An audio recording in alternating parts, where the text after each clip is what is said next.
Hi friends, YouTube ಚಾನಲ್ಗೆ ಸ್ವಾಗತ. ಮುಂದಿನ ಕಾವೇರಿ ಕನ್ನಡ ಮೀಡಿಯಂ ಸಂಚಿಕೆ ಏನಾಗುತ್ತೆ ಅಂತ ನೋಡ ಬನ್ನಿ. ಶುರುವಿನಲ್ಲಿ ಅಗಸ್ಯನ ಕರ್ಕೊಂಡು ಕಾವೇರಿ ಮನೆಗೆ ಬರ್ತಾಳೆ. ಎಲ್ಲರೂ ಕೂಡ ನಿಂತ್ಕೊಂಡು ಶಾಕಲ್ಲಿ ನೋಡ್ತಾರೆ. ಅಗಸ್ಯ ಏನಾಯಿತು, ನಿನ್ನ ತಲೆಗೆ ಏನಾಯಿತು ಅಂತ ಎಲ್ಲರೂ ಕೇಳಿದಾಗ ಏನೂ ಇಲ್ಲ ಮಾಮ್ ಅಂತ ಹೇಳಿದಾಗ ಅಲ್ಲಿಂದ ವೃಂದ ಬರ್ತಾಳೆ. ವೃಂದ ಬಂದಾಗ ಅಗಸ್ಯ ತುಂಬಾ ರೇಗಾಡ್ತಾನೆ. ನೀನು ಯಾಕೆ ಇಲ್ಲಿದೆಯಾ ಅಂತ ಹೇಳ್ಬಿಟ್ಟು ರೇಗಾಡ್ತಾನೆ. ಆಗ ನೀನೇ ತಾನೇ ಅಗಸ್ಯ ಕರ್ಕೊಂಬಂದಿರೋದು ಅಂತ ಹೇಳಿದಾಗ, ನೀನು ಎಲ್ಲರಿಗೆ ವಿಷ ಹಾಕಿ ಸಾಯಿಸ್ತೀನಿ ಅಂತ ಹೋದವಳು, ನಿನಗೆ ನಾನು ಯಾಕೆ ಮನೆ ಕರ್ಕೊಂಬರ್ಲಿ ಅಂತ ಹೇಳ್ಬಿಟ್ಟು ಅಗಸ್ಯ ಬೈತಾನೆ. ಎಲ್ಲರೂ ಕೂಡ ನೀನೇ ತಾನೇ ಕರ್ಕೊಂಬಂದಿದ್ದು ಅಂತ ಅನಿಕಾ ಕೂಡ ಹೇಳ್ತಾಳೆ. ಆಗ ಅನಿಕಾ, ಅಂಬಿಕಾ ಎಲ್ಲರೂ ಕೂಡ ಹೇಳ್ತಾರೆ, ಇಲ್ಲ ಮಾಮ್, ನಾನು ಯಾಕೆ ಕರ್ಕೊಂಬರ್ಲಿ ಇವಳಿಗೆ ಅಂತ ಅಂದಾಗ, ನೀನು ಏನು ಈ ದುರ್ಗಿನೇ ತಾನೇ ಡ್ರಾಮಾ ಮಾಡಿ ಕರ್ಕೊಂಬಂದಿರೋದು, ಈಗ ಅವಳು ನಕಲಿನೇ, ನೀನು ನಕಲಿ ಆಗಿಬಿಟ್ಟು ಕರ್ಕೊಂಬಂದಿದ್ದಾಳ ಅಂತ ಹೇಳ್ಬಿಟ್ಟು ಬೈತಾಳೆ. ಆಗ ವೃಂದ ಬೈತಾಳೆ. ಆಗ ಎಲ್ಲರಿಗೂ ಕೂಡ ಶಾಕ್ ಆಗುತ್ತೆ. ಆಗ ಶಾಕ್ ಆಗಿಬಿಟ್ಟು ಎಲ್ಲರೂ ಕೂಡ ನೋಡುವಾಗ ಅಲ್ಲಿಂದ ಯಾಕೆ ಈ ಥರ ಗಲಾಟೆ ಮಾಡ್ತಿದ್ದೀರಾ ಅಂತ ಹೇಳ್ಬಿಟ್ಟು, ಆಗ ಡೂಪ್ಲಿಕೇಟ್ ಅಗಸ್ಯ ಬಂದ್ಬಿಟ್ಟು ಯಾಕೆ ಗಲಾಟೆ ಮಾಡ್ತಿದ್ದೀರಾ ಅಂತ ಹೇಳ್ಬಿಟ್ಟು ಮೇಲಿಂದ ಬರ್ತಾನೆ. ಮೇಲಿಂದ ಬಂದಾಗ ಇನ್ನೊಬ್ಬ ಅಗಸ್ಯನ ನೋಡ್ಬಿಟ್ಟು ತುಂಬಾ ಶಾಕ್ ಆಗ್ತಾನೆ. ವೃಂದ ಕೂಡ ಶಾಕ್ ಆಗ್ತಾಳೆ. ಎಲ್ಲ ಬಯಲಾಗುತ್ತಲ್ಲ ಅಂತ ಹೇಳ್ಬಿಟ್ಟು ಶಾಕ್ ಆದಾಗ ಅವನು ಕೂಡ ನೋಡ್ಬಿಟ್ಟು ಈ ಕಡೆ ಆಜು ಬಾಜು ನಿಂತ್ಕೊಂಡು ನೋಡ್ತಾ ಇರ್ತಾರೆ. ಅವ್ರ ಮುಖ ಇವ್ರ ಮುಖ ಅವರು ನೋಡ್ತಾ ನಿಂತ್ಕೊಂಡಾಗ ಎಲ್ಲರೂ ಕೂಡ ಶಾಕ್ ಆಗ್ತಾರೆ.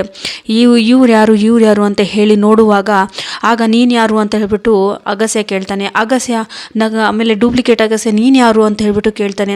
ನಮ್ಮನೆಗೆ ಬಂದ್ಬಿಟ್ಟು ನೀನೇ ನನಗೆ ಅಂದರೆ ಜೋರು ಮಾಡ್ತೀಯಾ ಅಂತ ಹೇಳ್ಬಿಟ್ಟು ಡೂಪ್ಲಿಕೇಟ್ ಅಗಸ್ಯ ಬೈತಾನೆ. ಏನೋ ನೀನು ನಮ್ಮನೆ ಬಂದಿರೋದು ಅಂತ ಹೇಳ್ಬಿಟ್ಟು ಒರಿಜಿನಲ್ ಅಗಸ್ಯ ಹೇಳ್ತಾನೆ. ಆಗ ವೃಂದ ಹೇಳ್ತಾಳೆ, ಯಾರಿಗೋ ಕರ್ಕೊಂಬಂದ್ಬಿಟ್ಟು ನಿನ್ನ ಥರನೇ ಇನ್ನೊಬ್ನಿಗೆ ಯಾರಿಗೋ ಕರ್ಕೊಂಬಂದ್ಬಿಟ್ಟು ಆಸ್ತಿ ಹೊಡಿಬೇಕಂತ ಪ್ಲ್ಯಾನ್ ಮಾಡಿದ್ಯಾ ಅಂತ ಹೇಳ್ಬಿಟ್ಟು ವೃಂದ ಹೇಳುವಾಗ, ಯಾರು ಅವರು ಅಗಸ್ಯ ಸರ್, ಅವ್ರ ಆಸ್ತಿ ಅವ್ರು ಯಾಕೆ ಹೊಡಿತಾರೆ ಅಂತ ಹೇಳ್ಬಿಟ್ಟು ಬೈತಾಳೆ. ಆಗ ಒಬ್ರಿಗೊಬ್ರು ನೀನು ಯಾರು ಹೇಳು, ಇಲ್ಲ ಅಂತ ನಾನು ಸುಮ್ಮನೆ ಬಿಡಲ್ಲ ಅಂತ ಹೇಳ್ಬಿಟ್ಟು ಅಗಸ್ಯ ಚಾಕು ತಂದು ಕುತ್ತಿಗೆ ಹತ್ರ ಬಿಡ್ತಾನೆ. ಆಗ ಎಲ್ಲರಿಗೂ ಶಾಕ್ ಆಗುತ್ತೆ. ಅಗಸ್ಯ ಕಾನೂನು ಕೈಯಲ್ಲಿ ತೊಗೋಬೇಡ ಅಂತ ಹೇಳ್ಬಿಟ್ಟು ಎಲ್ಲರೂ ಕೂಡ ಹೇಳ್ತಾರೆ. ಶಶಿಯವ್ರು ಹೇಳ್ತಾರೆ, ಆಮೇಲೆ ರವಿಯವ್ರು ಹೇಳ್ತಾರೆ, ಎಲ್ಲರೂ ಕೂಡ ಹೇಳ್ತಾರೆ. ಆದರೂ ಕೂಡ ಮಾತು ಕೇಳಲ್ಲ. ಯಾರು ಹೇಳ್ತೀಯಾ ಇಲ್ವಾ, ಇಲ್ಲ ಚುಚ್ಚಿಬಿಡ್ತೀನಿ ನೋಡು ಅಂತ ಹೇಳ್ಬಿಟ್ಟು ಹೇಳ್ತಾರೆ. ಅವರು ಯಾರು ಕರ್ಕೊಂಬಂದ್ರು ಅಂದಾಗ ನಾನು ಅಂತಲೇ ಇರ್ತಾನೆ. ಆಗ ನೀನು ಏನಾದರೂ ಈಗ ಹೇಳಿಲ್ಲ ಅಂತಂದರೆ ನಿಜವಾಗ್ಲೂ ಚುಚ್ಚಿಬಿಡ್ತೀನಿ ಅಂತ ಹೇಳ್ಬಿಟ್ಟು ತಿರುಗಿಸಿ ಈ ಕಡೆ ಚುಚ್ಚೇ ಬಿಡ್ತಾನೆ. ಅದನ್ನು ನೋಡಿ ಶಾಕ್ ಆಗಿ ಬೆಚ್ಚಿ ಬೀಳ್ತಾಳೆ ಕಾವೇರಿ. ಆದರೆ ಅದು ಕನಸಾಗಿರುತ್ತೆ ಕಾವೇರಿಗೆ. ಆಟೋದಲ್ಲಿ ಬರುವಾಗ ಕಾವೇರಿ ನಿದ್ದೆಗೆ ಹೋಗಿರ್ತಾಳೆ, ಅದರಲ್ಲಿ ಕನಸು ಬಿದ್ದಿರುತ್ತೆ. ಇದು ನಿಜವಾಗಿ ಆಗಿರೋದಲ್ಲ. ಕಾವೇರಿಗೆ ಬೆಚ್ಚಿ ಬಿದ್ದಿರೋದ್ರಿಂದ ಅಗಸ್ಯ ಪಕ್ಕದಲ್ಲಿ ಕೂತಿರೋ ಅಗಸ್ಯ ಹೇಳ್ತಾನೆ, ಏನಾಯಿತು ಕಾವೇರಿ ಅವರೇ, ಏನಾಯಿತು ಅಂತ ಹೇಳ್ಬಿಟ್ಟು ಹೇಳಿದಾಗ, ಏನೂ ಇಲ್ಲ ಅಗಸ್ಯ ಸರ್, ಏನೋ ಒಂದು ಕೆಟ್ಟ ಕನಸು ಬಿತ್ತು ಅಂದಾಗ, ಅಂದರೆ ನಿಮಗೆ ಹಗಲು ಕನಸು ಬಿದ್ದಿದ್ಯಾ ಅಂತ ಹೇಳ್ಬಿಟ್ಟು ಕೇಳ್ತಾನೆ.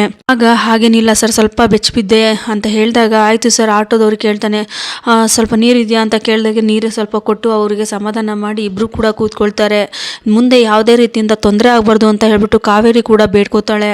ಆದರೆ ಈ ವೃಂದನ ಹೇಗಾದರೂ ಮಾಡಿ ನಾನು ಹೊರಗಡೆ ಓಡಿಸ್ಬೇಕಲ್ಲ ಅಂತ ಹೇಳ್ಬಿಟ್ಟು ಕಾವೇರಿ ಯೋಚನೆ ಮಾಡ್ಕೊಂಬರ್ತಾಳೆ. ಇನ್ನೊಂದು ಕಡೆ ಕಾವೇರಿ, ವಿವೇಕ್, ಆಮೇಲೆ ಅಂಬಿಕಾ, ಅನಿಕಾ ಎಲ್ಲರೂ ಕೂಡ ಮಾತಾಡ್ತಾ ಇರ್ತಾರೆ. ಕಾವೇರಿ ನಿಜವಾಗ್ಲಿ ದುರ್ಗಿ ಕಾವೇರಿಯಾಗಿ ಬರ್ತಾ ಇದ್ದಾಳೆ, ಯಾಕೆ ಏನು ಅಂತ ಹೇಳ್ಬಿಟ್ಟು ಎಲ್ಲರಿಗೂ ಯೋಚನೆ ಮಾಡ್ತಾ ಇರ್ತಾರೆ. ಅವಳು ದುರ್ಗಿ ಇದ್ದಿದ್ದು ಕಾವೇರಿಯಾಗಿ ಬರ್ತಾ ಇದ್ದಾಳೆ ಅಂದರೆ ಏನೋ ಒಂದಿದೆ ಅಂತ ಹೇಳ್ಬಿಟ್ಟು ಯೋಚನೆ ಮಾಡ್ತಾ ಇರ್ತಾರೆ. ಎಲ್ಲರೂ ಕೂಡ ಯೋಚನೆ ಮಾಡುವಾಗ ಇನ್ನೊಂದು ಕಡೆ ಕಾವೇರಿ ಹೇಳ್ತಾಳೆ ಅಗಸ್ಯಗೆ, ಸರ್, ನಮ್ಮ ತಂದೆ ತೀರ್ಕೊಂಡಿದ್ದೆ, ನೀವು ಅವತ್ತು ನನಗೆ ಬೇಡ ಅಂತ ಹೇಳಿದಾಗಲೇ ನನ್ನ ತಂದೆ ತೀರ್ಕೊಂಡಿದ್ದು, ಆ ಕಾರಣ ಒಂದೇ ಅಂತ ಹೇಳ್ಬಿಟ್ಟು ಹೇಳಿದಾಗ ಅಗಸ್ಯಂಗೆ ತುಂಬಾ ಶಾಕ್ ಆಗುತ್ತೆ. ನೋಡೋಣ ಮುಂದಿನ ಸಂಚಿಕೆಯಲ್ಲಿ ಏನಾಗುತ್ತೆ. ನಾನು ತಿಳಿಸ್ತಾ ಹೋಗ್ತೀನಿ ಫ್ರೆಂಡ್ಸ್. ಯಾರ್ಯಾರು ನನ್ನ ಚಾನಲ್ನ ಹೊಸೊಬ್ರು ನೋಡ್ತಾ ಇದ್ದಾರೋ ಪ್ಲೀಸ್ ದಯವಿಟ್ಟು ಸಬ್ಸ್ಕ್ರೈಬ್ ಮಾಡಿಕೊಂಡು ಮುಂದಿನ ವೀಡಿಯೋ ನೋಡಿ ಅಂತ ಹೇಳ್ತಾ ನಾನು ಈ ವಿಡಿಯೋನ ಇಲ್ಲೇ ಮುಗಿಸ್ತಾ ಇದ್ದೀನಿ. ಎಲ್ಲರಿಗೂ ಧನ್ಯವಾದಗಳು.